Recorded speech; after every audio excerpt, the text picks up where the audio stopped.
Greetings game collectors and welcome to today's retro game review. Today I'm taking a look at a very mysterious game from 1990. Today I'm taking a look back at Theme Park Mystery for the Commodore Amiga.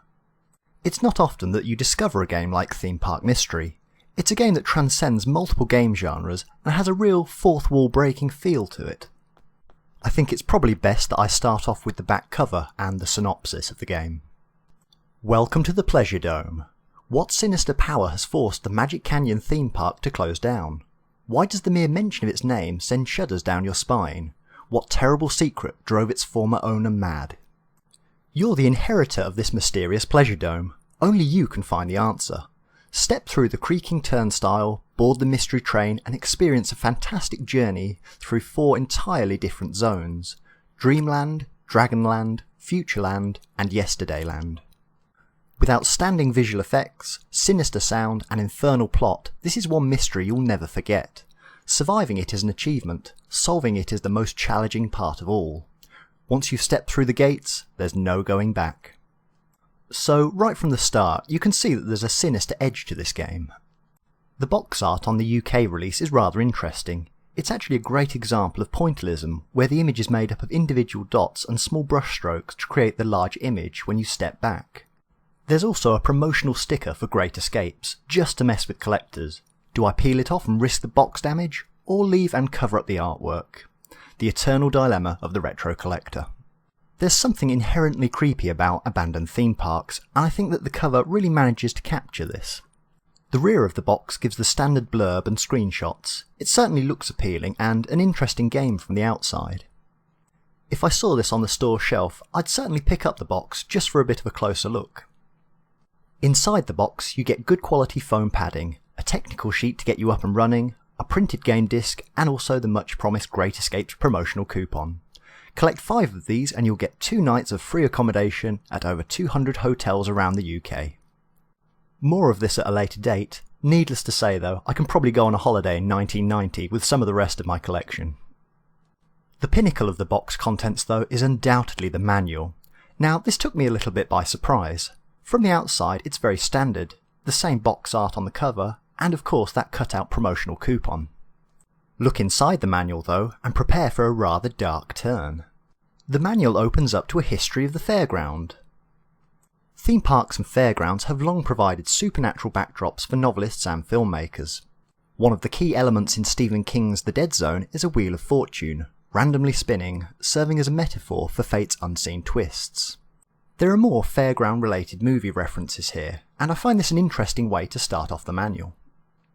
My assumption is that we're actually hearing here the influence for the game. This is nice as you rarely see this in a game manual. The manual then takes you on to the history of fairgrounds throughout the ages, covering the Wheel of Fortune, Dodge City, Slideshow, freak shows, early arcades such as the Bagatelle, and the more modern Disneyland style theme parks. To be honest, I wasn't expecting this level of detail from the game manual. The manual then goes one step darker into the world of the 15th century mystics, palm readers, crystal gazing, scrying, and tasseography, which is the art of prediction with tea leaves. The manual even includes an A to Z of divination. The artwork here is really solid, but strangely enough there's no reference to the actual game. All of the manual is a guide to the mysteries surrounding theme parks. It's definitely one of the more interesting manuals I've ever read. So, how does this actually feed into the game? The first thing likely to hit you is the in-game title. The Theme Park Mystery tag seems to have been relegated to a smaller font than the subtitle Variations on a Theme. Why is this? I have no idea. Perhaps Variations on a Theme was the original title of this game. Sadly, I've not been able to confirm why Variations on a Theme is so pronounced in the game and yet not really mentioned again in the packaging. Theme Park Mystery is quite a subtle game in places. It's laced throughout with the mythologies and histories in the guide. The fortune teller Zoltar, or Zoltan machine if you prefer, acts as a clue guide as well as a resource to understanding the theme park. The machine next to the fortune teller is a Bagatelle machine. This is similar to modern day pachinko machines. Here you'll pick up your first set of tokens to use on this machine or one of the others. In this case, any scorer over 100 grants a win of more tokens. You can always spend these tokens at the fortune teller. Pay him 1 token and he will give you a card in return. Some cards are reasonably useless, but others are good clues as to what you need to do in the game.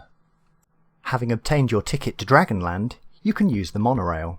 The game now becomes a rather challenging platformer, where you have to collect items to fulfill quests hinted at by the fortune teller. The third machine is a classic claw grabber.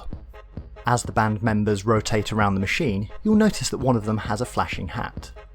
This is a signal that this is something worth collecting, and will actually help you later on in the game. There is a clue hinted at by the fortune teller. Be sure to stock up on tokens though, as this game is particularly difficult. Before long, he tells you that you need to bring him 8 demons, one of which can be found at the Dragonland platform section. It's possible to pick up torches as ammunition and other helpful items on this stage. Your task is to find out how to use them and when. Overall, the Dragonland platforming section is very awkward, the controls are subpar for the era, and the general layout and goals are very vague at best. Theme Park Mystery is very much the enigma it sets out to be. Nothing is handed to you on a plate, and you're definitely going to need a walkthrough guide if you're not used to the frustrations of retro video game design.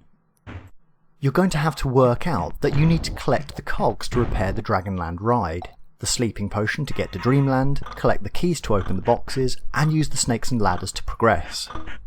Even then, it's not going to be obvious how you can collect all of the 8 demons. Even when you're told the solution, it doesn't have that grand payoff that the developers were looking for. Most of the puzzle elements in the game are so abstract that it's difficult to relate to the solution. In terms of pricing, look to pay around £10 for the UK edition of the game. The US edition from Konami should also be somewhere around the $15 mark for a complete in-box set.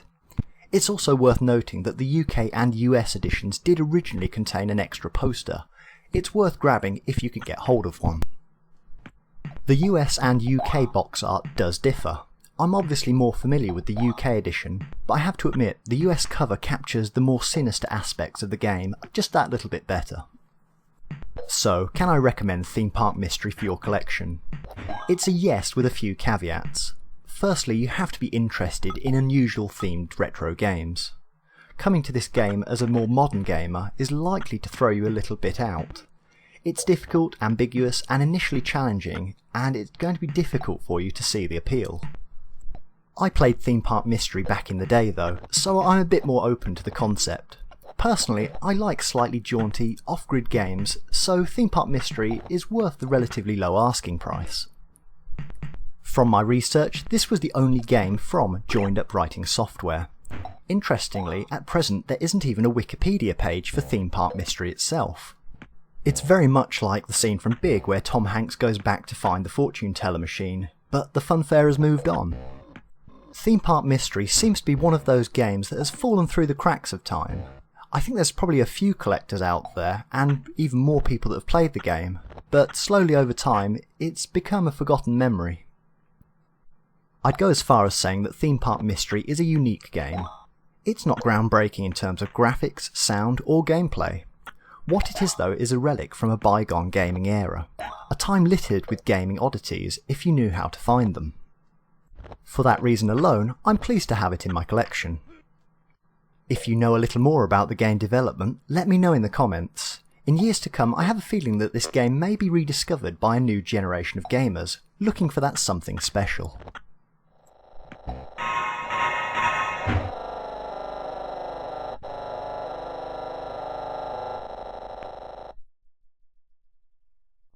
Hello again, I hope you enjoyed today's show and thank you for the view. Remember, you can always comment, like, subscribe and find us on the social media sites below. Happy collecting!